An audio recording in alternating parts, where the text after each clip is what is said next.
Okay, this is kind of nuts. I mean, look at this place. We just got our first booking, and they're showing up tomorrow, and we're not even done cleaning the place yet. Considering I had quit my job in order to start my own business, the stakes are pretty high right now. As far as our savings is concerned, what was essentially supposed to last 6 months is now only going to last us 2. And this may very well be one of the biggest public failures of 2019 on YouTube. I think it makes sense to have a public journey like this because I imagine there's people out there who may be wondering if they can do this themselves. Every year there's a local fair that happens, and we decided that we wanted to take this opportunity to use that in our advantage to start this Airbnb business. So we had to jump on the opportunity and really get started on it. We didn't have a lot of time to get things set up and cleaned and ready to go, so we just quickly did everything that we could. So we just finished up our first 30 days of hosting with our 4th guest, and these are the things that we've learned.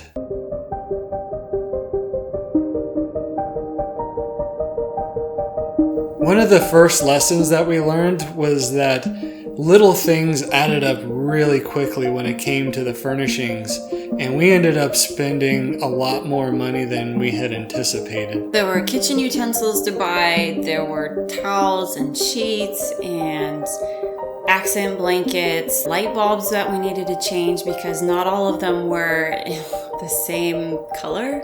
Cable modem, Wi-Fi router, spatula. Spatula? Yeah, we had to buy a spatula. Because that's what you do when you start an Airbnb. So the moral of this little lesson here is definitely budget for at least 20 to 30% more than what you think you're going to spend.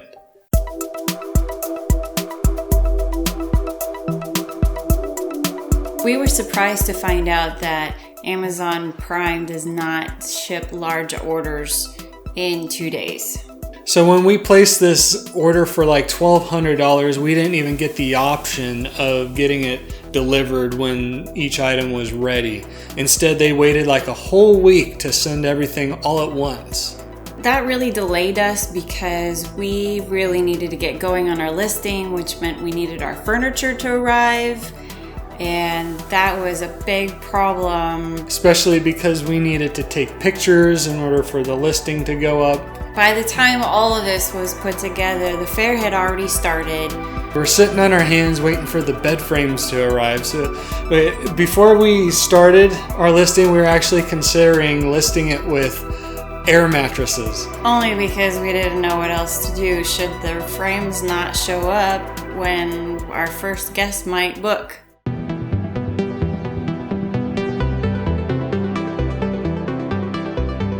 I didn't think we would actually learn this lesson so soon, but definitely keep extra sheets and extra towels on hand.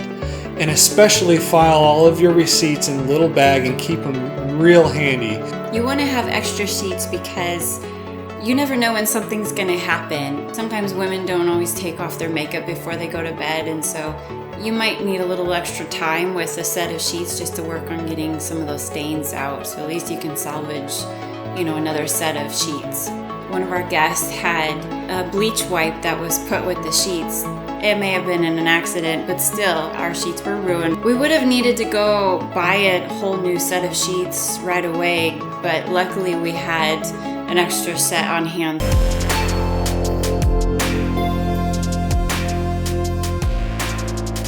The more amenities you have, the more likely you'll get booked because there are people that are looking around trying to find what amenities are available to them. You ultimately want to look for what's in their best interest. So they're going to be looking for things like separate bedrooms, dishwasher, washer and dryer maybe, things like that. Some people don't have time to wash their dishes by hand, so a dishwasher is really helpful to them. So they can just stick them in and be about their business. So we actually asked our guests after they check out, like why they may have chosen our place, and those were a lot of the reasons that they had mentioned. So a great way to actually make sure that you have all of the amenities that people care about is to just go through the list of amenities on the Airbnb platform and pay attention to what boxes you're able to check.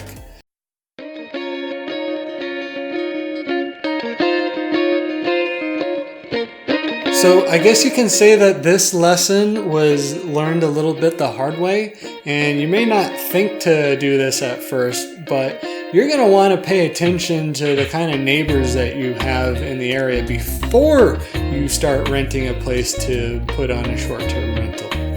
Noisy neighbors are not fun to be around, especially when you have important things that you're doing. If that interrupts your life, imagine what it might be like for your guest. We actually had a guest that was working from home. It was really important that she had the neighbors to be quiet because having little kids next door making a whole bunch of noise is not fun. And that brings us to another point, actually, because if you have noisy neighbors or a train that's just going down the middle of your property, you need to disclose that in your listing. And providing earplugs might actually be a good practice too.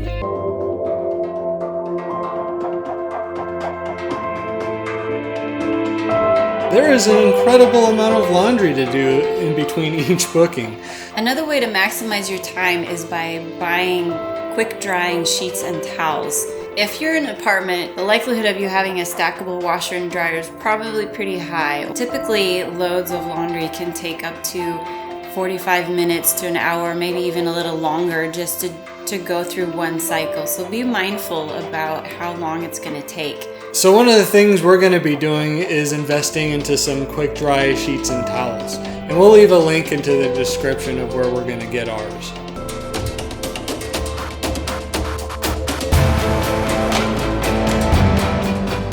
So last but certainly not least, and one of the biggest lessons that we learned was that we should have been more intentional with the design, with the theme, and with the furniture from the very beginning. It's not enough to just throw things together. You really need to go into this with a purpose and design idea.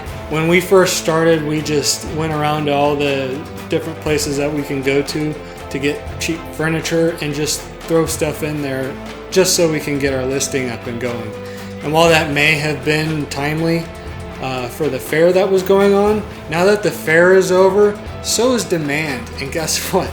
Nobody's interested in booking our boring looking place. You want your listing to pop.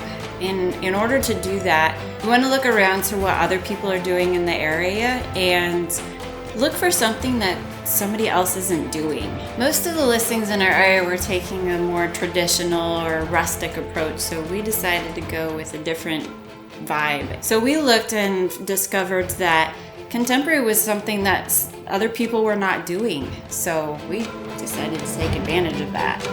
And here's a bonus tip. Take measurements.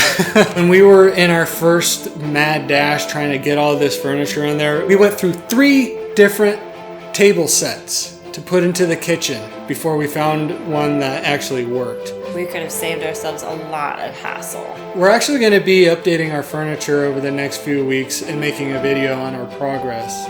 So if you want to follow along our journey and see how this turns out, we invite you to subscribe.